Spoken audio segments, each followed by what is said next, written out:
नमस्कार महाराज आणि धन्यवाद. वारकरी वारसा विशारद या आपल्या 3 वर्षाच्या अभ्यासक्रमाचा एका अर्थाने आता आपण सांगता पर्वाकडे आपली वाटचाल हळूहळू सुरू केलेली आहे. कारण जे वेळापत्रक आपण डोळ्यासमोर ठेवलेलं आहे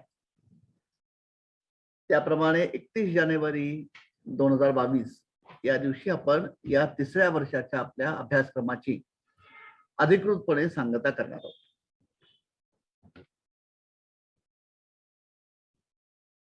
हा जो आपला वारकरी संप्रदाय आहे आणि या वारकरी संप्रदायाचं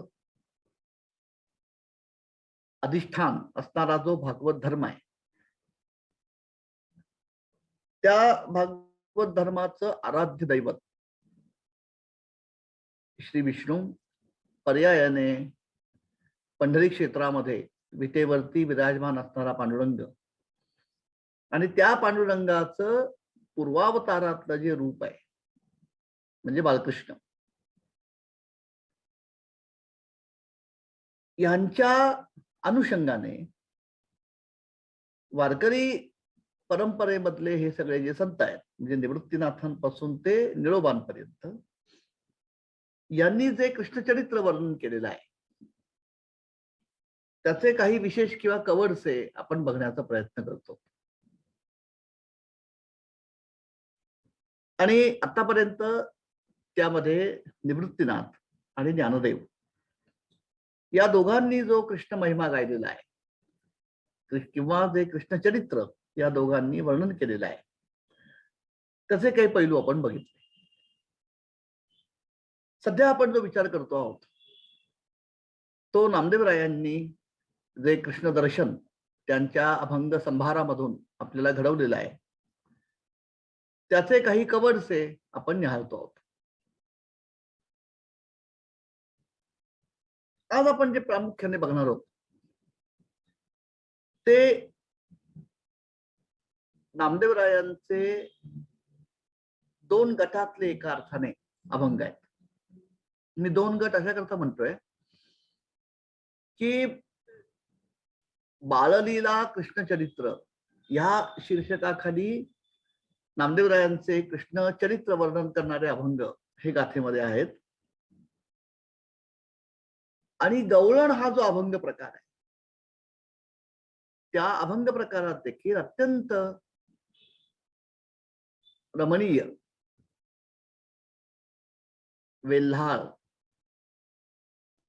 लढीवार अशा गवळणी नामदेवरायांनी रचलेल्या आहेत.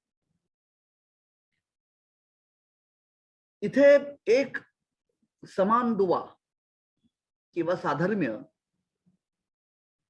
2 व्यक्तिमत्वांच्या मध्ये या परंपरेतल्या जे आपल्याला दिसतं ते थोडं इथे आपण अधोरेखित करू आणि पुढे जाऊया. ज्यावेळी आपण निवृत्तीनाथांनी गायलेलं कृष्ण वर्णन आपण बघितलं त्याचे काही जेव्हा आपण अंश बघितले तेव्हा 2 गोष्टी या आपल्या मनावरती आपोआपच त्यावेळी बिंबत होत्या. त्या अशा की या म्हणजे भागवत धर्मानुसार या संपूर्ण चराचराचं अधिष्ठान असणारं जे आदि तत्व आहे महाविष्णू त्या तत्वाचं अवतरण हे कृष्ण रूपाने गोकुळामध्ये घडलेलं आहे. ही पहिली धारणा. आणि 2 हेच गोकुळ वृंदावनामध्ये नांदलेलं बाळकृष्ण तत्व पुढे पंढरी क्षेत्रामध्ये विटेवरती विठ्ठल रूपाने विराजमान आहे. हे त्याचं दुसरं रूप. या दोन्ही रूपांचं अत्यंत मनोज्ञ दर्शन निवृत्तीनाथ आपल्याला अखंड घडवतात. हा निवृत्तीनाथांनी वर्णन केलेला जो कृष्ण महिमा आहे किंवा जो कृष्ण चरित्र आहे त्याची तोंड ओळख करून घेताना या दोन बाबी आपण अधोरेखित केलेल्या होत्या. त्यातही पुन्हा वैशिष्ट्य असं आहे की जे बोलताना मी अगदी केवळ अनुषंगाने त्याचा संदर्भ आला म्हणून मी जे बोललेलो होतो की ज्ञानदेव ज्यांच्याकडे अजून आपण आलेलो नाही ते नाथळा आहे आणि काही प्रमाणामध्ये तुकोबा सुद्धा, या तीन संतांनी वर्णन केलेलं जो कृष्ण महिमा आहे किंवा घडवलेलं जे कृष्ण दर्शन आहे त्याच्यामध्ये कुमारावस्थेतल्या किंवा कुमारवयीन कृष्ण रूपाचे निदान निर्देश तरी आहे.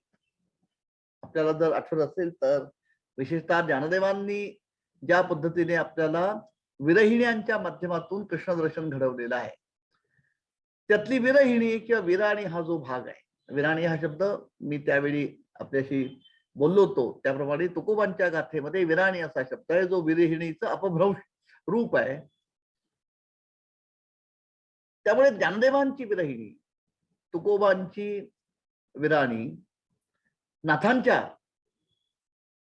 अभंगामधनं अनेक ठिकाणी दिसणारं किंवा घडणारं कृष्णदर्शन, विशेषतः भागवतामधलं कृष्णदर्शन जे आहे, इथे आपल्याला कुमारवयीन कृष्ण आणि प्रौढ कृष्णरूप या दोघांची प्रचिती या वर्णनामध्ये येते. या परंपरेमधले दोन मोठे अपवाद आहेत. त्याच्यापैकी पहिला अपवाद म्हणजे निवृत्तीनाथांचा आणि दुसरा अपवाद जो आता आपण बघतोय तो आहे नामदेवरायांचा. मी याला अपवाद एवढंच करतो म्हणतोय की निवृत्तीनाथांनी मांडलेलं कृष्णदर्शन आणि नामदेवरायांनी मांडलेलं कृष्णदर्शन याचा केंद्रबिंदू हा बालकृष्ण स्वरूप आहे.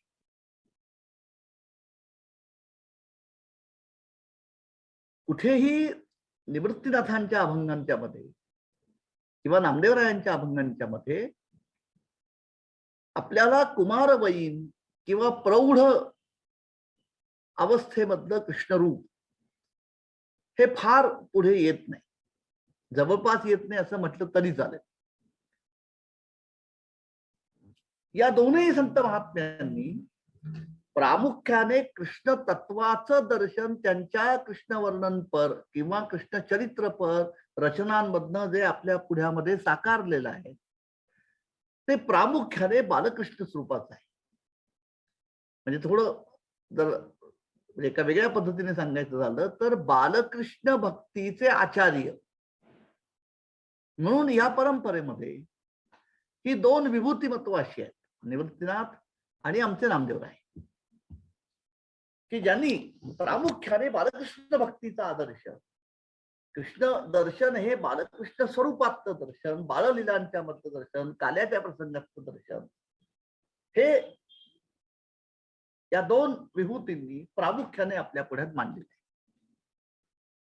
हा या दोघांच्या मधला समान दुवा आहे. आणि दुसरा दुवा जो आज आपण प्रामुख्याने बघणार आहोत तो म्हणजे की जरी गोकुळ वृंदावनामध्ये हे अतिशय लोभक, लढीवाळ, खोड्याळ, हिंदीमध्ये ज्याला नटखट असा शब्द आहे किंवा जो तुकोबांनी शब्द फार गोड वापरलाय तो मागे मी उल्लेख केला होता, आपल्या कदाचित लक्षात असेल.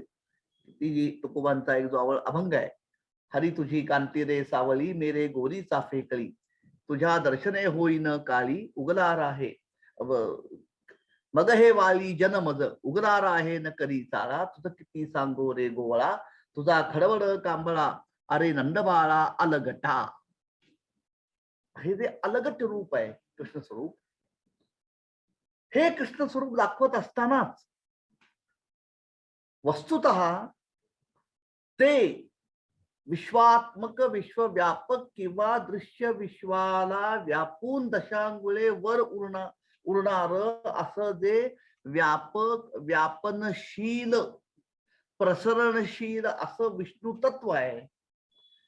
त्या विष्णू तत्वाचं सुद्धा एका अर्थाने किंवा एका अंगाने अनुसंधान बालकृष्ण रूपाचं वर्णन करत असताना आपल्या मनावरती सतत किंवा मनात म्हणजे आपल्या अबोध मनामध्ये सतत जागृत ठेवणं, हे जे वैशिष्ट्य आहे निवृत्तीनाथांनी मांडलेल्या कृष्ण दर्शनाचं, बरोबर त्याच दर्शन किंवा त्याची पुनःप्रचिती आपल्याला नामदेवरायांच्या अभंगामध्ये. हा या दोघांच्या व्यक्तिमत्वाचा अत्यंत मोठा विशेष आहे की एकाच वेळी एका तत्वाचं अत्यंत रम्य लढीवार असं सुगम रूप आपल्या पुढे मांडणं बाळलीलांच्या मधून किंवा काल्याच्या प्रसंगामधून, आणि त्याच तत्वाचं तत्वदर्शन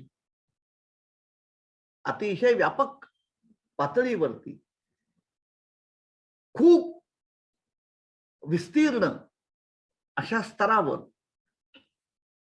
मानणं, आणि या दोहोंमध्ये आंतरिक संबंध हा सतत अधोरेखित करणं, हे या निवृत्तीनाथांचं आणि नामदेवरायांच्या किंवा नामदेवरायांनी घडवलेल्या कृष्णदर्शनाचं हे अतिशय मोठं वैशिष्ट्य आहे.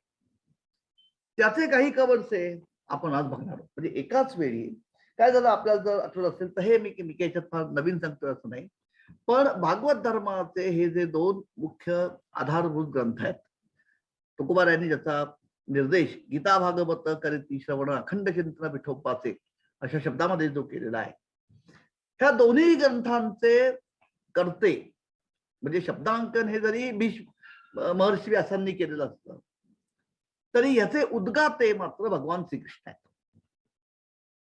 दोन्ही ग्रंथ हे संवाद रूप आहेत आणि वक्ता जो आहे प्रामुख्याने ते भगवान श्रीकृष्ण आहेत. म्हणजे गीतेमध्ये भगवान श्रीकृष्ण आणि अर्जुन असा संवाद आहे आणि भागवतामध्ये भगवान श्रीकृष्ण आणि उद्धव असा संवाद आहे. पण एका ठिकाणी तत्वदर्शन आहे कृष्ण तत्वाचं आणि दुसऱ्या ठिकाणी प्रामुख्याने लीला दर्शन आहे त्याच कृष्ण तत्वाचं. विशेषतः जो दशम स्कंद आहे भागवतामधला, त्याच्यामध्ये जे लीला दर्शन आहे ते त्या कृष्ण तत्वाचं एक अंग आहे आणि गीतेमध्ये प्रामुख्याने प्रतिबिंबित झालेलं ते तत्वदर्शन जे आहे ते त्याच कृष्ण तत्वाचं वेगळं परिमाण आहे.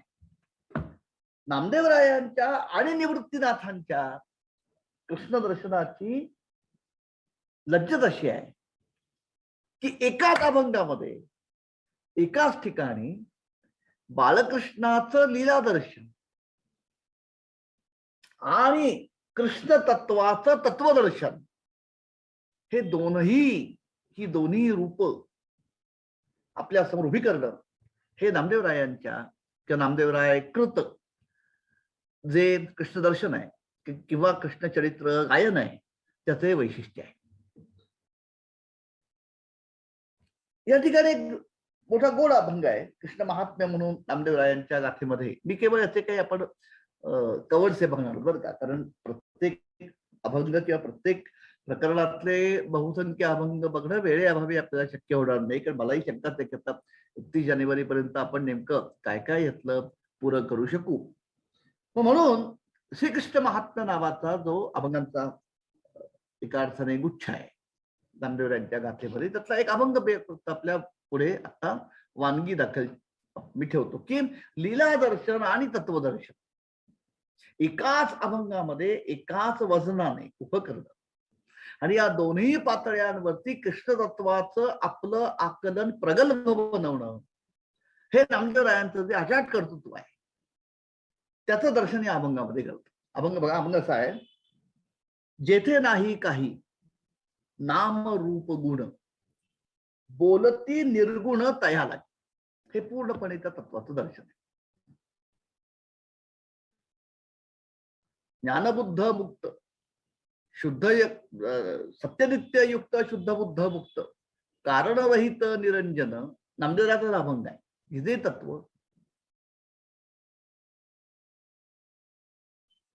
नित्य युक्त शुद्ध बुद्ध मुक्त असं आहे. नाम आहे, निरवयव आहे, ते आम्ही देखील चर्मचक्षु दृष्टी उभा बाळवंती पंढरीये, एकाच तत्वाचं सगुण साकार आणि त्याच तत्वाचं निर्गुण निराकार असं रूप मानणं ही जी नामदेवरायांची एका अर्थाने खुबी आहे, सामर्थ्य आहे. त्याचा अर्थ इथे येतो बघा. ज्या कृष्ण तत्वाचं नामदेवराय आता वर्णन करण्यासाठी प्रवृत्त झालेले आहेत ते कसं आहे, जेथे नाही काही नामरूप गुण बोलती निर्गुण तया लागी, असं जे ते तत्व आहे तेच तत्व. पुढचं चरण बघा. तोची गोकुळात होऊन गोवळ म्हणवितो बाल यशोदेचा. किती म्हणजे पहिल्या चरणामध्ये तत्वदर्शनात्मक पूर्णपणे एका अर्थाने प्रौढ अशी वर्णन शक्ती भाषेमधनं नामदेवरायांची व्यक्त होते. आणि तेच नामदेवराय अभंगाच्या दुसऱ्याच चरणामध्ये भाषेचा लहेजा, भाषेचा पोत किती बदलतो बघा.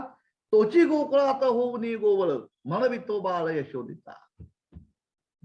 हे जे ऐक्य आहे की बालकृष्ण रूपाने गोकुळ वृंदावनामध्ये अवतरलेलं बालकृष्ण स्वरूप आणि कृष्ण तत्व यांचा जो आंतरिक संबंध आहे त्याचं अखंड अनुसंधान आपल्या मनामध्ये जागृत ठेवणं.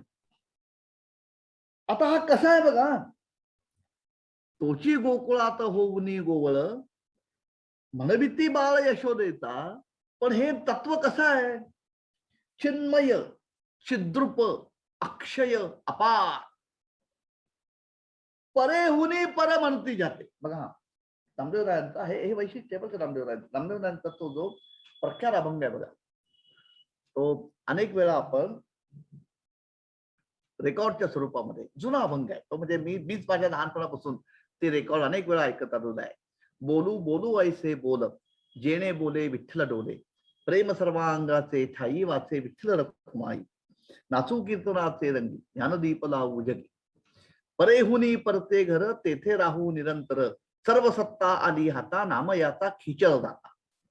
शेवटच्या चरणामध्ये नामदेवरायांनी हे जे दर्शन मला घडलं त्याचं संपूर्ण श्रेय आपल्या सद्गुरूंना म्हणजे विसोबा केसरांना देऊ केलेलं आहे.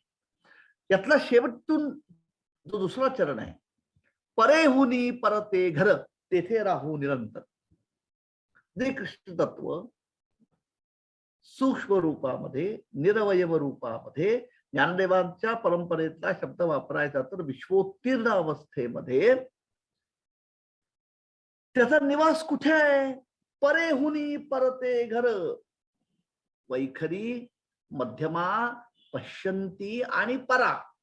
म्हणजे आपण वैखरीपासून परेपर्यंत समजा आपण म्हणतो की एक एक पायरी आपण चढत जातोय, तर सूक्ष्माची एक एक अवस्था पार करत सूक्ष्मतम अशी जी परावाचा आहे किंवा परावाणी आहे ती सुद्धा जिथे जात नाही तिथे थांबते, जिथे शब्द पांगुळतात. तुकोबारायांचा हा शब्द आहे बरं का. आमचे जे टाकड्याचे अभंग आहेत त्याच्यावर एक भूपाली आहे. बोलून या दाऊका तुम्ही नेनाजी देवा, ठेवाल ते ठेवा ठाई तैसा राहे न. अभंगाचं बरोबर असं आहे, पांगुळले मन काही नाठवे उपाय, म्हणून पाय जीवी धरुणी राहिलो. जिथे मन आणि पर्यायाने मनाची अभिव्यक्ती करणारे शब्द म्हणजे वैखरी जिथे पांगुळते म्हणजे मर्यादा तिला येतात, ती तिथे अडखळते, जी तिथे एका अर्थाने हातबल बनते, जिथे ती थांबते, तिथून पुढचं साम्राज्य जे आहे ते या परतत्वाचं आहे. नामदेवराय म्हणतात तिथे या कृष्ण तत्वाचं निवासस्थान आहे. परेहुनी परते घर ही जी म्हणजे सूक्ष्माती सूक्ष्म असणारी जी परावाचा आहे ती सुद्धा जिथे पोचत नाही, जी अवस्था आमच्या तुकोबारायांनी मन वाचा अतीत तुझे हे स्वरूप म्हणून या माप भक्ती केले असं तुकोबाराय जे म्हणतात. इथे वाचा म्हटल्यानंतर जरी तुकोबारायांनी उच्चार स्पष्ट म्हणजे मानलेला नसला पण त्याचं सूचन घडवलेलं आहे की इथे वाचा या चारही वाणींचा तुकोबारायांना चारही वाणी तुकोबारायांना अभिप्रेत आहे. म्हणजे वैखरी सोडून द्या, मध्यमा नाही, पश्यंती नाही, सूक्ष्मात सूक्ष्म असणारी परावाणी सुद्धा जिथे पोचू शकत नाही तिथे त्या प्रांतामध्ये ज्याचा निवास आहे. नामदेवराय म्हणतात परे हुनी पर म्हणती जाते. अरे ज्याचं स्वरूप शब्दाला सुद्धा आकळता येत नाही, जे वाणीमध्ये मावत नाही, जे इंद्रिय गोचर नाही, जे मनाच्या कक्षेमध्ये येत नाही, बुद्धीच्या सीमा जिथे म्हणजे बुद्धीच्याही सीमे पलीकडे जे आहे असं ते जे कृष्ण तत्व आहे, चिद्रूप आहे, चिन्मय आहे, अक्षय आहे, अपार आहे. तोची गोकुळात होऊनी गोवळ म्हणवितो बाळ यशोदेचा.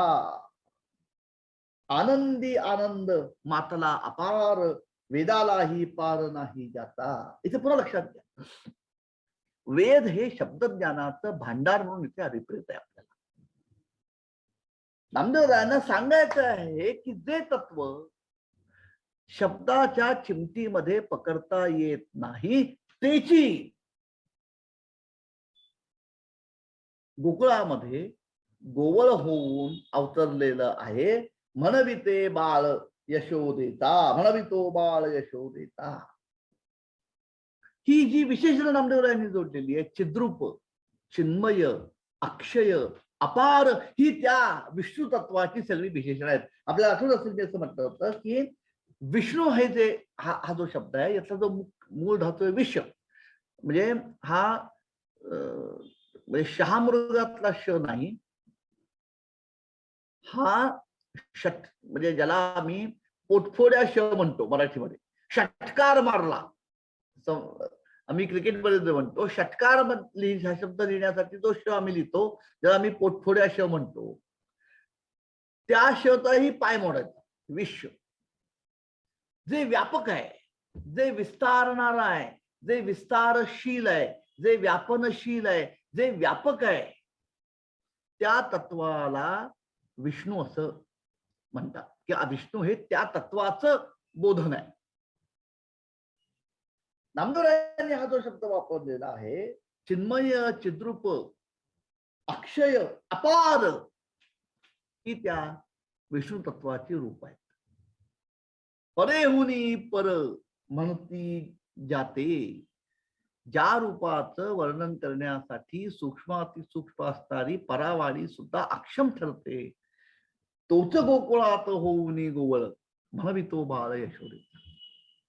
मी जे आपल्या पुढे एक मगाशी आपण जे म्हटलं की नामदेवरायांच्या या संपूर्ण कृष्ण वर्णनाचं जे वैशिष्ट्य आहे की एकाच वेळी कृष्ण तत्वाच्या या दोनही रूपांचं अखंड आपल्याला ध्यान आणून देणं.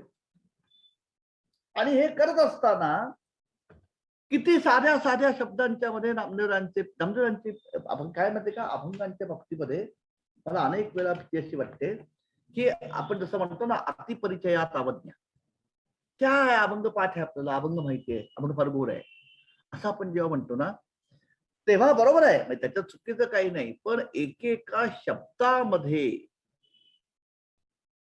जी या संत विभूतींनी गमत करून ठेवलेली आहे त्यातला जो गहन गंभीर व्यापक अर्थ आहे तो आपल्याला तितकाच पटकन लक्षात येईल असं नाही. म्हणून मला ते अतिपरिचयात अवज्ञा मी जे म्हणतो ते एवढ्या करतो. साधं उदाहरण, एक नामदेवराची फार सुंदर गवळणी या प्रकरणाचा अभंग आहे. परब्रह्म निष्काम तो हा गवळी आहे, वाक्या वाळे अंदू कृष्ण नवनी चोरी, म्हणती गवळणी हरीची पाऊले धरा, रंगत रंगत येतो हरिया राजमंदिरा. पुढचं सगळं चरण जे आहे म्हणजे आमच्या इथे महाराज आहे तिथे आमचे सगळे जे सांप्रदायिक लोक आहे सगळ्यांची गवळण पाठ आहे. लपत चपत येतो हरिया राजभुवनी, नंदासी टाकून या पड बैसे सिंहासनी, सापडला देवारी असी बाधा दाव्याने, चंगचक्र गदा पद्मशारंग पाणी. हे जे अत्यंत लढीवाळ वर्णन त्या रांगणाऱ्या श्रीकृष्णाचं आहे. इथे नामदेवरायांनी दोन विशेषण अशी घातलेली आहेत. एकदम त्याचं एका वेगळ्या पातळीवरचं दर्शन ते आपल्या विचाराच्या कक्षेमध्ये आणून ठेवतात. परब्रह्म आणि निष्काम हे ते दोन शब्द आहेत. परब्रह्म निष्काम तो हा गवळी या घरी. जे तत्व, या तत्वाला परब्रह्म असं अभिधान आहे. इथे पुन्हा लक्षात घ्या, ब्रह्म हे शब्द सुद्धा बृहत म्हणजे व्यापक, विस्तारणाऱ्या या धातूपासून बनलेले आहे. त्या अर्थाने विष्णू आणि ब्रह्म हे दोन्ही एकाच अर्थाचे शब्द होतात, की जे व्यापक आहे. बृहत म्हणजे मोठा आहे, सर्वव्यापक आहे, व्यापनशील आहे, व्यापक विस्तारक्षम जे आहे. नामदेवराय म्हणतात, हे जो नंदासी टाकून आपण बैसे सिंहासनी, असं जे त्याचं रूप आहे. लपत जपत येतो हरिया राजभुवनी, नंदासी टाकून आपण बैसे सिंहासनी, सापडला देवारी असी बांधा डाव्याने. हे याचं जे गोड रूप आहे ना, पण मुळात हे कोण आहे? हा परब्रह्म निष्काम असं जे तत्व आहे ते गवळी यांच्याकडे अवतरलेलं आहे. आणि हे तत्व आणि पंढरपूरमध्ये आमचा उभा असणारा श्री विठ्ठल यांचं पुन्हा जे आंतरिक नातं आहे, ते आंतरिक नातं एका तितक्याच गोड अभंगामध्ये नामदेवरायांनी मांडले. हा अभंग सुद्धा, ही सुद्धा गवळण आहे. आणि ही गवळण आम्ही केव्हा म्हणतो? ही गवळण सुद्धा आम्ही काकड आरतीच्या आमच्या संपूर्ण काळामध्ये, जेव्हा पहाटे वारकरी संप्रदाय काकड आरती जेव्हा होते, तेव्हा आपल्यापैकी अनेकांची ती पाठ आहे, अनेकांनी ऐकलेली आहे.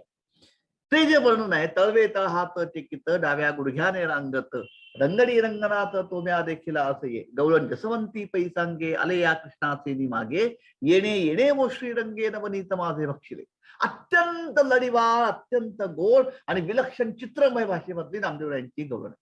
बघा, यातला प्रत्येक शब्द आपण जर अगदी त्याच्याशी एकरूप होऊन जर ते अभंग किंवा ते शब्द जर उच्चारायला लागलो, तर झरझर झरझर झरझर आपल्या अंतर्मनामध्ये त्याची चित्रमय रूप यायला लागतात. तळवे तळ हात टेकित, डाव्या गुडघ्याने रांगत, रंगडी रंगनाथ तोम्या देखिला असं ये, की जे बालकृष्ण रूप अहो, अजून त्याला चालणं सोडा, जे अजून केवळ रांगतंय आणि ते सुद्धा डाव्या गुडघ्यावर तोल धरत कसं बस पुढे सरकताय, असं ते नंदाचं छबड आहे. हे जे नामदेवराय दर्शन उभं करतात आपल्या पुढे, हे अत्यंत लढीवाळ आहे. मी म्हटल्याप्रमाणे त्या बालकृष्ण रूपाचं ते दर्शन आहे. पण तेच नामदेवराय ह्याच अभंगाच्या शेवटच्या चरणामध्ये बालकृष्ण रूप आणि पंढरीचा श्री विठ्ठल यांचं जे थेट आंतरिक नातं आहे, ते असं स्पष्टपणे एका ओळीमध्ये, अभंगाच्या एका चरणामध्ये आपल्यासमोर उभं करतात. ऐसा पुराण प्रसिद्ध चोर, केशव नाम्याचा दातार, पंढरपुरी उभा विटेवर भक्त पुंडलिकाचा. बघा, गोकुळ वृंदावनापासून त्या कृष्ण तत्वाचा थेट पंढरी क्षेत्रापर्यंत झालेला जो संचार आहे, दोन त्याची ही जी रूप आहे आणि त्यांच्यामधला जो आंतरिक नात्याचा जो धागा आहे, नामदेवरायांच्या अभंगामध्ये सतत आपल्याला हे जात की या दोन पातळ्यांवर अखंड कृष्ण दर्शन नामदेवराय आपल्याला, एक कृष्ण स्वरूप आणि कृष्ण तत्व, आणि दोन बालकृष्ण तत्व आणि विठ्ठल तत्व यांच्यामधला आंतरिक संबंध. आणि हे करत असताना हा संपूर्ण हा जो अभंगांचा म्हणजे नामदेवरायांच्या ज्या गवळणी आहे, हे लक्षात घ्या.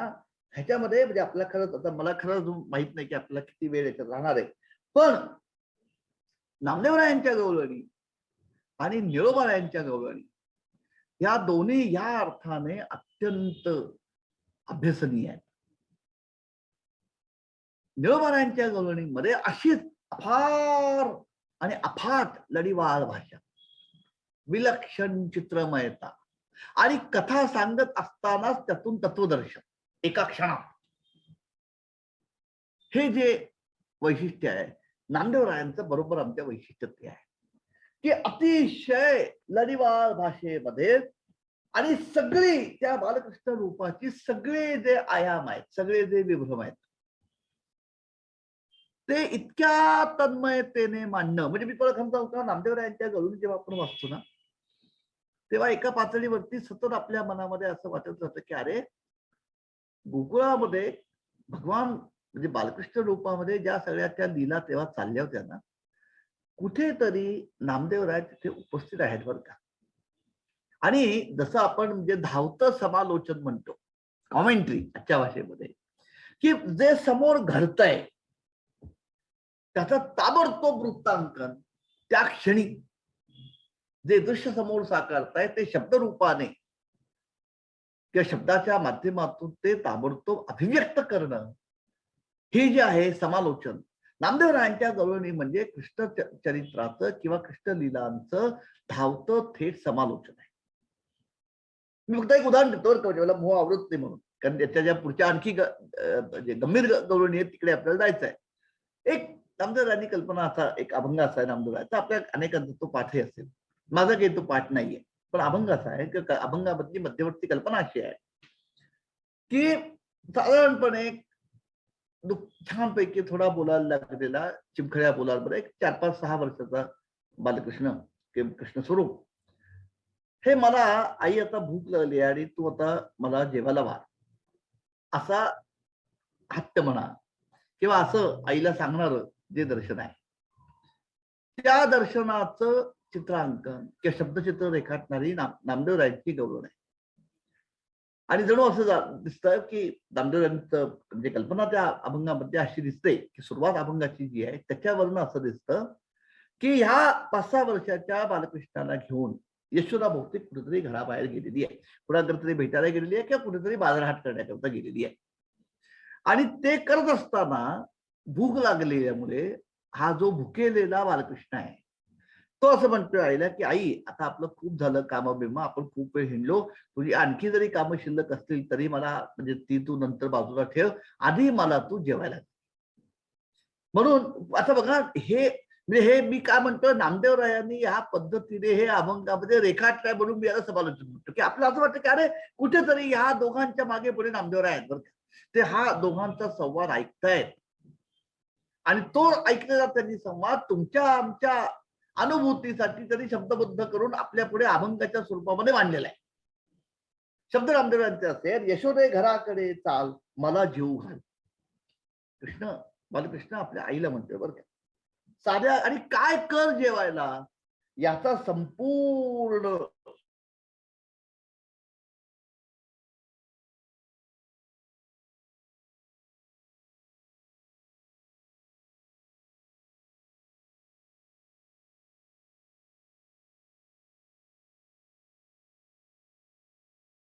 केलेला आहे. याच्यामध्ये वारकरी संप्रदायाने प्रगट केलेलं जे भक्ती तत्व आहे आणि भागवत धर्माचा जो विचार आहे तो याचा प्रधान आपला गाभा आहे, तो तर आपण जाणून घेतोच. पण हे जे पूर्वकालीन संत साहित्य आहे हे किती प्रकारच्या अन्य अभ्यासांना एका अर्थाने कच्ची सामग्री पुरवू शकतं याचा केवळ एक नमुना म्हणजे हा नामदेवरायांचा अभंग आहे. म्हणजे मी अशा अर्थाने म्हणतोय की समजा कुणीतरी एखाद्या अभ्यासकाने किंवा ज्याला आम्ही डायटिशियन किंवा न्यूट्रिशनिस्ट म्हणतो, ही खाद्य संस्कृती जी आहे, समजा आपण म्हणतो की मराठी माणसाची किंवा आमच्या महाराष्ट्राची जी खाद्य संस्कृती आहे त्या खाद्य संस्कृतीचा अभ्यास करणारा जर एखादा अभ्यासक असेल आणि त्याला जर असं कुतूहल वाटलं की अहो साधारणपणे 13व्या-14व्या शतकामधली महाराष्ट्रामधली खाद्य संस्कृती कशी होती, त्यावेळेचे लोक काय खात होते, त्यांच्या रोजच्या आहारामध्ये म्हणजे रोजच्या आहारामध्ये किंवा प्रसंगोपात कोणते पदार्थ त्यावेळी केले जात होते, त्यावेळची पाककला नेमकी कशी होती, असा जर कोणाच्या मनामध्ये कुतूहल येऊन जर कोणाला अभ्यास करायचा असेल तर त्याचं एक साधन म्हणजे नामदेवरायांची गवळण आहे. बघा म्हणजे नामदेवरायांचा काळ मी म्हटल्याप्रमाणे हा साधारणपणे 12व आणि 13व शतकाचा आहे, कारण इसवी सन 1270 ते 1350 असा नामदेवरायांचा हा म्हणजे 13व-14व शतक नामदेवरायांचं जे आहे ते 13व आणि 14व शतक म्हणजे 13व्या शतकातली 30 वर्ष नामदेवरायांची आणि 14व्या शतकातली 50 वर्ष म्हणजे जवळपास निम्म 14व शतक हे नामदेवरायांनी अनुभवलेलं आहे. म्हणजे संपूर्ण हा जो आमचा यादवकालीन महाराष्ट्र आपण म्हणतो आणि यादवकालीन महाराष्ट्र आणि यादवांच्या पाडावून या ठिकाणी परकीय सत्ता स्थापन झाल्यानंतरचा महाराष्ट्र, या महाराष्ट्राची खाद्य संस्कृती नेमकी कशी होती असं जर कोणाला अभ्यास करत असेल नामदेवरायांच्या या अभंगामध्ये आपल्याला त्याची बरीच सामग्री सापडते की यशोदे घराकडे चाल मला जेवू घाल, साऱ्या गव्हाची पोळी लाटी मला पुरणपोळी करून दे मोठी, नाही आडवीत गुळासाठी मला जेवू घाल, तूप लावून भाकर करी, वांगे भाजून भरीत करी, वरी कांद्याची कोशिंबरी मला जेऊ घाल. अभंग सगळा वाचत नाही, गमत फक्त. नामदेवरायांनी मी म्हणजे म्हणते की एकाच वेळी लौकिक आणि पारलौकिक अशा दोन्ही स्तरांवरनं कृष्ण तत्वाचं दर्शन घडवणं, हे जे नामदेवरायांचं अचाट सामर्थ्य आहे. आणि ते करत असताना एका अर्थाने सामाजिक इतिहासासाठी किंवा प्रमाणे खाद्य संस्कृतीसारख्या एखाद्या रोजच्या जगण्याशी संबंधित परंतु प्रवाही गतिमान राहिलेल्या जीवनाच्या अंगासाठी अभ्यास करणाऱ्यांना एक सामग्री उपलब्ध करून देणं, हे जे नामदेवरायांचं वैशिष्ट्य आहे. त्याचा पुरावा म्हणजे हा अभंग आहे की बघा, म्हणजे ती भाषा बघा, मी म्हटल्याप्रमाणे हे संपूर्ण जणू चलचित्र आपल्या पुढे चालताय, इतकं गतिमान नामदेवरायांची शब्दकळा आहे. उभे आहेत नामदेवराय आणि काय दोघांच्या मध्ये संवाद झाला. आणि तो नामदेवरायांनी इतक्या बारकाईने ऐकलाय की मला काय गेल्यानंतर म्हणजे तू मला घरी जाऊन काय जेवायला घाल आणि मला किती भूक लागलेली आहे. म्हणजे बाळ स्पुंद स्पुंदोनी आई ग खडे साखरेचे खडे, लवकर मला करून दे वडे, बाळ स्पुंद स्पुंदोनी रडे मला जेवू घाल. ही सगळी चित्र माहिती बघा कशी. ह्या पातळीवरचं एक कृष्णदर्शन आम्हाला घडवत असतानाच तेच नामदेवराय मग त्याच कृष्ण तत्वाचं जे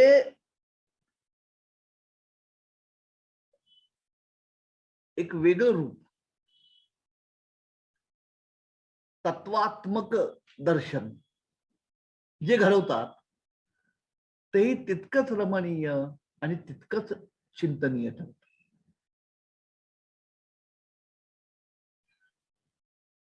बघा, 3-4 गवळणी अशा आहेत. ती केवळ त्याचे काहीच बघता आपण पहिलं बघणार, शब्द बघा नामदेवराय. चिदानंद दोंदिल बाळ डोळस, कृष्ण खेळवीत निवे मानस. बघा, बालकृष्ण रूपाला खेळवून रिझवणारी जी कुणी आहे, ती गोपिका असेल, गवळण असेल अथवा खुद्द माता यशोदा असेल, तिची मानसिक स्थिती वर्णन करताना नामदेवरायांनी जो शब्द वापरलेला आहे तो किती सूक्ष्म आणि किती अर्थगर्भ आहे.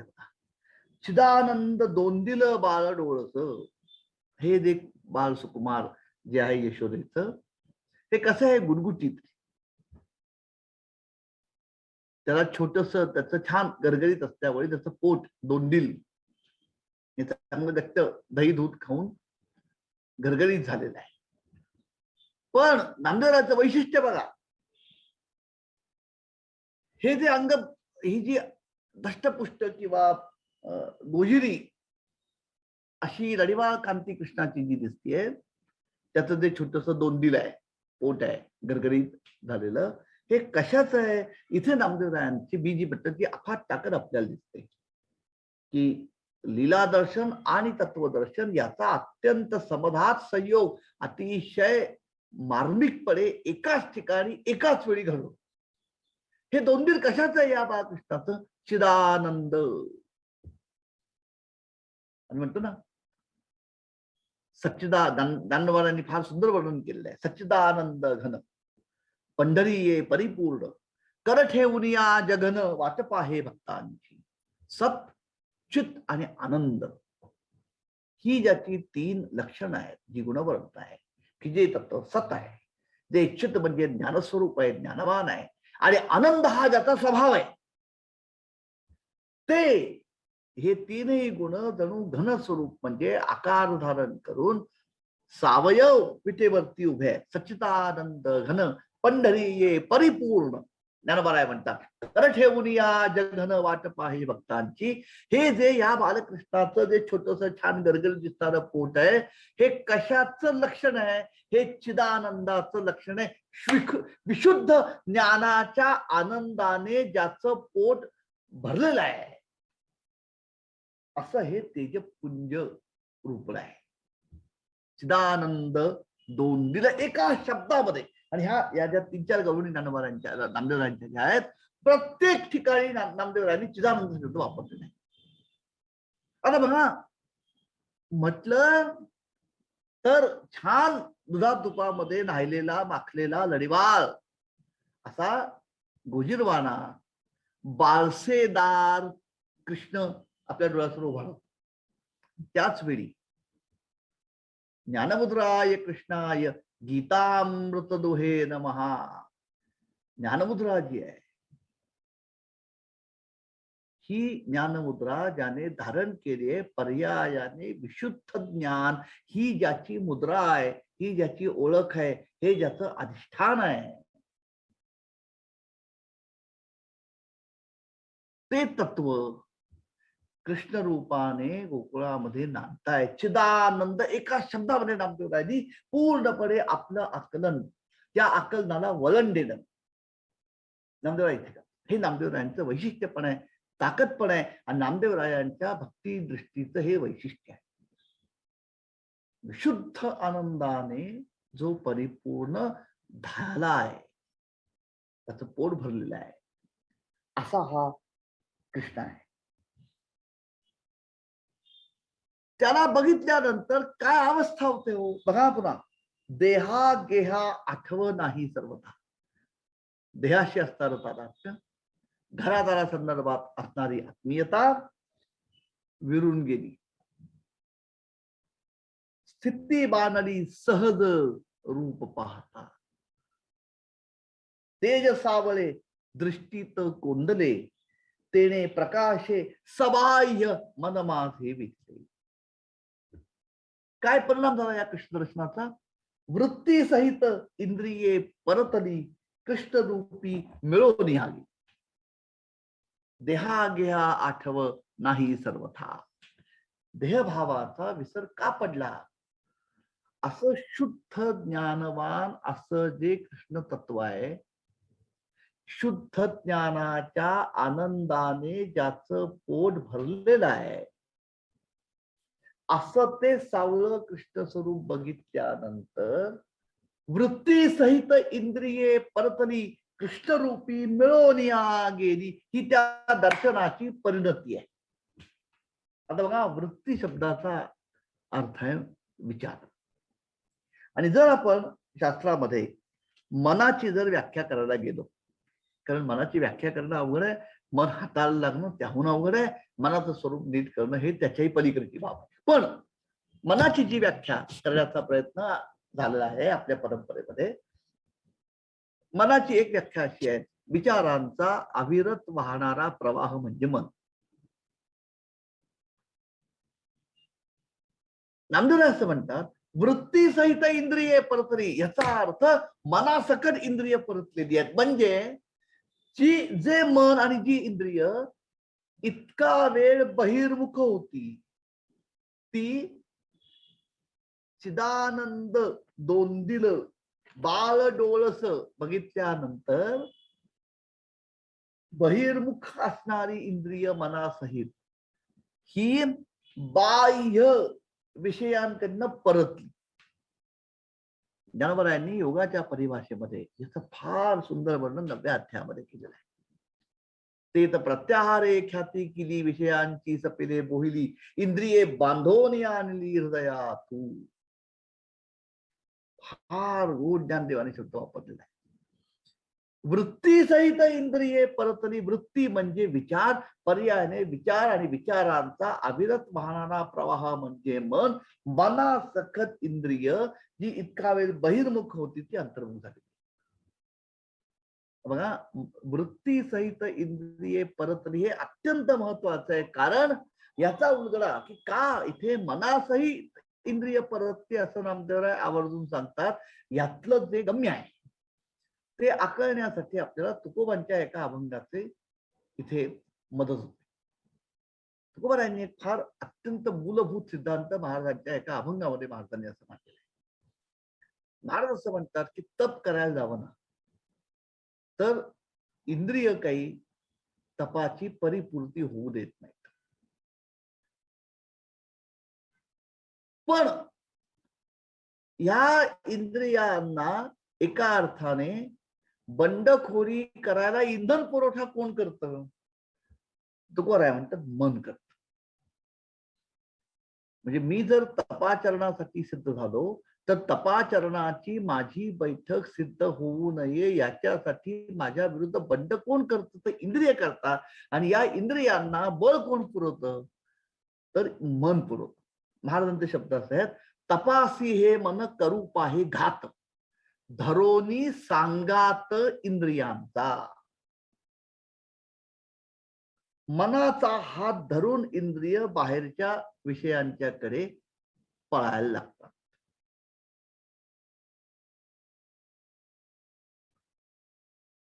सगळ्यात मोठा कल्प्रिट इंग्लिश शब्द वापरत झाला. दोष कोणाचा आहे? मनाचा आहे. नामदेवराय म्हणतात, चिदानंद दोन दिलं बाळ डोळस, असं त्या कृष्ण तत्वाचं दर्शन झाल्यानंतर त्या दर्शनाचा आंतरिक परिणाम काय झाला? साधकाच्या किंवा उपासकाच्या अंतःकरणामध्ये वृत्ती सहित इंद्रिये परतली. बाहेरच्या जगामध्ये, बाहेरच्या विषयांमध्ये अखंड रममाण झालेली माझी इंद्रिय मनासहित इतका वेळ जी बहिर्मुख होती ती आता अंतर्मुख बनली. आणि केवळ अंतर्मुख बनली असं नाही, कृष्ण रूपी मिळवून या गेली. या अवस्थेचं फक्त एक उदाहरण म्हणून नामदेव ज्ञानोबाचं आपण नाही बरं का. एकाकार झाला तरंगू बुडाला, तैसा देह झाला एक रूप. आता मी न करी भ्रांतीचे भ्रमण, वृत्तीसी मार्जन केले असे. वृत्ती म्हणजे विचार, मार्जन म्हणजे परिमार्जन, नाश. नामदेवरायांचं बघा, म्हणजे कृष्ण रूप, दोंदिल, बाळ डोळस, हे तीन शब्द फक्त बघितले तर डोळ्यासमोर छान गोजीरवाणा बारसीदार कृष्णरूप उभा राहतो. त्याला फक्त एक नामदेवरायांनी विशेषण जोडलं, चिदानंद. सगळा अर्थाचा आयाम बदलून गेला. तोच अभंग एका वेगळ्या पातळीवरती मग आपल्या पुढ्यामध्ये कृष्ण दर्शन घेऊन उभा राहतो. वृत्ती सहित इंद्रिये परतली, कृष्णरूपी मिळवून या गेली. नामया स्वामी सरायांतरी, गेले रसरंग गोकुळा भीतरी. सबाह्य नामदेवराय म्हणतात, चिदानंद दोंदिल बाळ डोळस, त्याने कृष्ण खेळवित निवे मानस, मनामध्ये पालट घडून आला. पुढच्या रामंगावर नामदेवराय तीच प्रक्रिया आणखी पुढे नेऊन सांगतात. चिदानंद दोंदिल बाळ सावळे. बघा ते शब्द आहेत. वरती चिदानंद दोंदिल बाळ डोळस आहे, इथे चिदानंद दोंदिल बाळ सावळे. काय झालं त्या दर्शनाने? कृष्ण पाहता नयनी मन मावळे. अत्यंत महत्वाचा शब्द आहे, मावळणं, हळूहळू तेज कमी होणं. हा शब्द आमच्या तुकोबा यांनी वापरलाय बरं का. महाराजांचा एक फार सुंदर, आम्ही जे आमच्या काकड आरतीच्या वेळी वासुदेव, आंधळा, पांगळा हे जे अभंगांचे प्रकार आहेत त्याच्यामध्ये तुकोबारायांचा एक आंधळा आहे. देखत होतो आधी मागे पुढे सकळ, मग हे दृष्टी गेली वरी आले पडळ, असं अभंगाची त्या सुरुवात आहे. महाराज असं म्हणतात अभंगाच्या अंतरंगामध्ये, महाराज असं म्हणतात की इंद्रिये मावळली, आळा आला बागूला आजा, कैसा विपरीत झाला तोची देह नव्हे दुजा. पांडुरंगा काय अवस्था आहे. देखत होतो आधी मागे पुढे सकळ, मग हे दृष्टी गेली वरी आले पडळ, अशी माझी अवस्था झाली. पुढे काय झालं? इंद्रिये मावळली आला बागूला आजा, कैसा विपरीत झाला तोची देह नव्हे तुझा. एकेकाळी मी जेव्हा तारुण्यामध्ये होतो तेव्हा प्रत्येक माझ्या इंद्रियामध्ये ती इंद्रिय ऐश्वर्य तेजस संपन्न होती, बल संपन्न होती, बुद्धी तेज होती, डोळे तीक्ष्ण होते, कान तीक्ष्ण होते, वाणी धारधार होती. आता काय झालंय, इंद्रिये मावळली, मावळतीचा सूर्य जसा आपल्याला त्याचं तेज हळूहळू हळूहळू कमी होताना दिसतं, तशी इंद्रियांची ताकद आता मावळायला लागते. पूर्वीचा जो बहर होता तो गेला. नामदेवरायांनी ती उपमा इथे मनाला दिली आहे. चिदानंद दोंदिल बाळ सावळे, कृष्ण पाहता नयनी मन मावळे. आणि बघा, मनाचा आणि वाचेचा, मनाचा आणि वाणीचा किती जवळचा संबंध आहे हे नामदेवरायांनी अभंगात पुढे सांगितलेलं आहे. अत्यंत वैशिष्ट्यपूर्ण. बघा, आपण जेव्हा तोंडाने बोलतो ना, तेव्हा इतकी ही गोष्ट आपल्या अंगवळणी पडलेली आहे की आपण बोलतो म्हणजे आपण पटकन बोलून जातो. पण आपल्या तोंडामधनं एखादं वाक्य बाहेर पडण्याच्या आधी जी मानसिक प्रक्रिया सूक्ष्मपणे घडलेली असते, त्याच्यात 2 टप्पे असतात. पहिलं म्हणजे काहीतरी आपल्याला जाणवलेलं असतं की जे आपल्याला बोलायचं आहे. म्हणजे पहिल्यांदा ती उर्मी मनामध्ये येणं, आणि ती उर्मी काहीतरी बोलण्याची, टीका करण्याची, कौतुक करण्याची, टिप्पणी करण्याची, अभिप्राय देण्याची काहीतरी उर्मी मनामध्ये आल्यानंतर ते व्यक्त करण्यासाठी अनुरूप शब्द जमा होणं मनामध्ये, आणि मनामध्ये तो शब्दबंध तयार झाल्यानंतर तोंडातून तो बाहेर पडतो. इथे मन आणि वाणी यांचा अत्यंत घनिष्ठ साहचर्य आहे. मनामध्ये बोलण्याचा विचार येणं, त्याप्रमाणे शब्दांची जुळवाजुळव होऊन बुद्धीने वाक्य तयार करणं, काय बोलायचं हे तयार करणं, हे इतकं झाली सामग्री तयार की वाणी म्हणजे वैखरी फक्त माध्यम आहे ते प्रगट करण्याचं.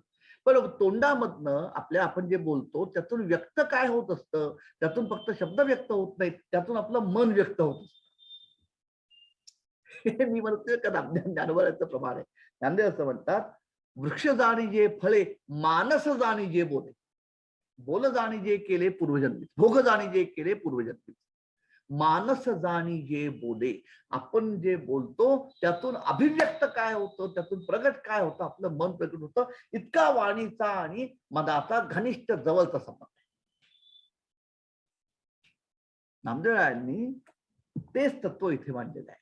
चिदानंद दोंदिल बाळ सावळे, कृष्ण पाहता नयनी मन मावळे. काय झाला परिणाम? मन मावळल्याचा परिणाम काय झाला? परा परतली पश्यंती तन्मया, मध्यमा वैखरी पावली हो लया. काय अनुभव आहे बघा.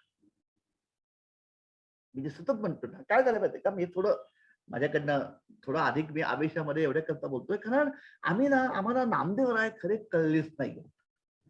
असं मला फार बरोबर दुःख वाटतं, त्याची खंत वाटते. आम्ही सगळ्यांनी नामदेवरायांचं नीट दर्शनच घेतलेलं नाही. आमच्या डोळ्यासमोर नामदेवराय म्हणजे बालभक्त, आणि म्हणजे अगदी बाल सुलभ ज्यांची भक्ती आहे, निर्व्याज आहेत, भाबडे आहेत, की देवा जेव म्हणून आग्रह धरणारे आहेत. देवाने कुत्र्याच्या रूपाने पोळ्या पळवल्या तर त्याच्या मागे वाटी घेऊन, हे बघा, हे अत्यंत वेगळं दर्शन आहे बरं का. पण आमची जी बालबुद्धी आहे ना, आम्ही असं म्हणजे नामदेवराय म्हणजे काय, नामदेवरायांना प्रेम भांडारी, पंढररायाचे बालसुलभ भक्ती करणारे भक्त, हे खरं आहे. पण त्या नामदेवरायांची जी आंतरिक उंची आहे, त्यांचा जो प्रचंड अधिकार आहे, त्याचं दर्शन इथे आहे. चिदानंद दोंदिल पाहता सावळे, बाळ सावळे, कृष्ण पाहता नयनी मन मावळे. मन मावळलं म्हणजे नेमकं काय झालं, तर मन मावळल्यामुळे काहीतरी व्यक्त करण्याची उर्मी मनाची हळूहळू मंदावल्यामुळे त्या मनाचा हात धरून नांदणाऱ्या ज्या 4 वाणी आहेत, ज्या 4 वाचा आहेत, अहो त्याही त्यांनी हळूहळू काढता पाय घेतला, त्याही मागे सरकल्या. काय झालं? परा परतली पश्यंती तन्मया, मध्यमा वैखरी पावली हो लया. संत नामदेवरायाचं या ठिकाणी सांगणं विलक्षण आहे. मी फक्त एक यातला संदर्भ सांगतो, आजचा आपण आपल्या संवादाची या ठिकाणी नंतर सांगता करूया. तिथे काय होतंय लक्षात घ्या. म्हणजे मी नामदेवरायांचं फक्त एक आपल्याला उदाहरण देतो. ज्ञानोबारायांची एक ओवी आहे बघा. माझा असा अंदाज आहे, माझा अध्याय म्हणजे ओवी काही माझ्या लक्षात नाही, पण बहुतेक ही 16व्या अध्यायाची ओवी आहे की दैवी संपत्तीचं गुणवर्णन करत असताना दैवी संपत्तीपैकी दया ही जी एक संपदा आहे किंवा संपत आहे, या दयेने परिपूर्ण असं याचा अंतःकरण आहे. त्याचं वर्णन करताना ज्ञानोबारायांनी उभी घातलेली आहे. ज्ञानोबाराचं म्हणतात, पै जगी जीवनासारखे वस्तू अंगवरी उपखे परी जाते जीवित राखे तृणाचेही तैसे पुढिलांचे दुःखे कळवळली कृपे सर्वस्व निधले आपण पे तरी कमीच गमे. फार दिव्य उभी ज्ञानोबारांचं म्हणतात. पहिले आपण पटकन बघूया कारण वेळ संपत आली आपली. पै जगी जीवनासारखे, जीवन म्हणजे पाणी, वस्तू अंगवरी उपखे परी जाते जीवित राखे तृणांचे तैसे पुढिलांचे नितापे कळवळली दुःखे सर्वस्व निधले आपण पे तरी कमीच गम. त्याप्रमाणे पाटामधनं जेव्हा आम्ही पाणी सोडतो शेताला, पिकांना, तेव्हा पाणी वाहत असतं, पिकाला ते जीवन दान देतं आणि पाणी जमिनीमध्ये मुरून जातं. पाण्याचा क्षय होतो. पाणी स्वतःचा विलय घडवून आणतं. पाणी स्वतःचं अस्तित्व भूमीमध्ये जिरवून टाकतं. का? कारण पिकाला जीवनदान देण्याचं काम पाणी म्हणते माझं झालेलं आहे, आता माझं काम झालंय, मी आता स्वतःचा विलय घडवून आणते. म्हणतात तसे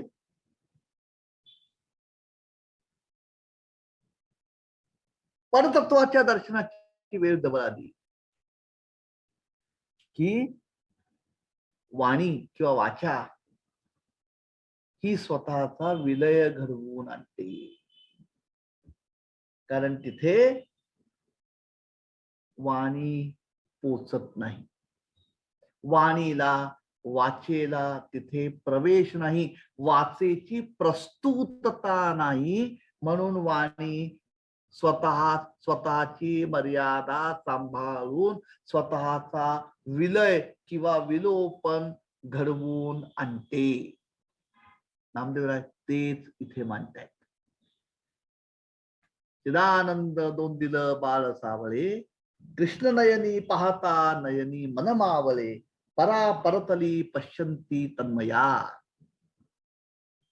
आता परेहुनी परते घर तेथे राहू निरंतर, त्या कृष्ण तत्वाचा निवास जिथे आहे तिथे तो उंबरठा ओलांडण्याची माझ्यामध्ये शामत नाही, माझ्यामध्ये ताकद नाही, माझ्यामध्ये क्षमता नाही. म्हणून परा परतली, जी सूक्ष्मतम वाणी आहे ती सुद्धा हळूच नम्रपणे मागे सरकली. पश्यंती तन्मया, पश्यंती तिच्याशी एकरूप झाली, दोघी मागे सरकल्या.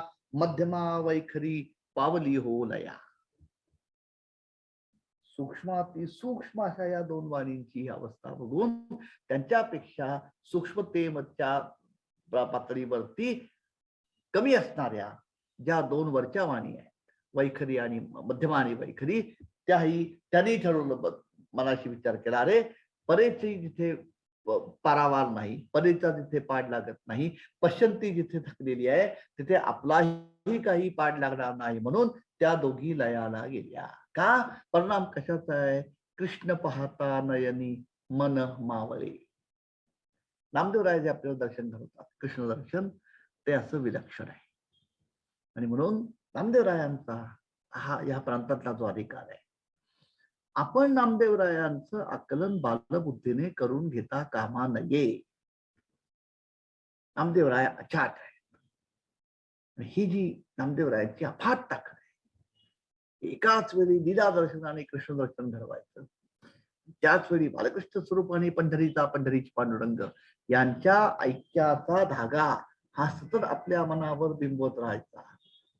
हे जे नामदेवरायांचं वैभव आहे, ही जी अनुभूती संपन्नता आहे, त्या अनुभूती संपन्नतेचे आणखी काही जे कवडसे आहेत ते आपण 31 तारखेचा म्हणजे 2021 सालात जे आपलं शेवटची भेट असेल 2021 सालामधली, त्या 31 डिसेंबरच्या आपल्या संवादामध्ये याचे बाकीचे आपण काही पैलू बघू आणि मग आपण नाथांच्याकडे सरकूया. 28 आणि 31 या 2 तारखा मी मुद्दाम मागून घेतल्या होत्या, कारण माझेच याच्या आधी 2 लेक्चर्स किंवा आपले 2 संवाद बुडले होते. म्हणून मी विनंती अशी केली होती की कारण 31 तारखेला मला वाटतं दातार सरांना पण शक्य नव्हतं, त्यामुळे त्यांची जी काही तारीख होती किंवा आपल्या वेळापत्रकामध्ये त्यांचं जे काही त्या दिवशीचा जो संवादाचा भाग होता तो मी माझ्याकडे घेतलेला आहे. त्यामुळे आपण 31 तारखेला 2021 सालामधली आपली शेवटची जी चर्चा आहे 21 तारखेला, त्या दिवशी आपण नामदेवरायांच्याच या विचार विश्वाचे किंवा कृष्ण दर्शनाचे आणखी काही कवडसे बघू आणि मग आपण नाथांनी घडवलेल्या कृष्ण दर्शनामध्ये आपण प्रवेश करू. आज आपण इथेच थांबूया. धन्यवाद. आता विश्वात्मके देवी येणे वाग्यज्ञे तोषावे तोषानी मजद्यावे असायदान जे खळांची व्यंकटी सांडो तया सत्कर्मी रतिवाडो भूता परस्परे पडो मैत्र जीवाचे दुरितांचे तिमिर जाओ विश्वसधर्म सूर्य पाहू जो जे वांछिल तो ते लाहू प्राणी जात वर्षत सकळ मंगळी ईश्वर निष्ठांची मांदियाळी अनवरत भूमंडळी भेट तू भूता चला कल्पतरूंचे आरव चेतना चिंतामणींचे गाव बोलते जे अर्णव पियुषाचे चंद्रमेचे अलांछन मार्तंड जे तापहीन ते सर्वांही सदा सज्जन सोय रे होतु किंबहुना सर्व सुखी पूर्ण होऊनी तिन्ही लोकी भजी जो आदि पुरुखी अखंडित आणि ग्रंथोपजीवी विशेषी लोकी दृष्टा दृष्ट विजये होवावेजी येथ म्हणे श्री विश्वेश्वराव हा होईल दान पसावो येणेवरे ज्ञानदेवो सुखिया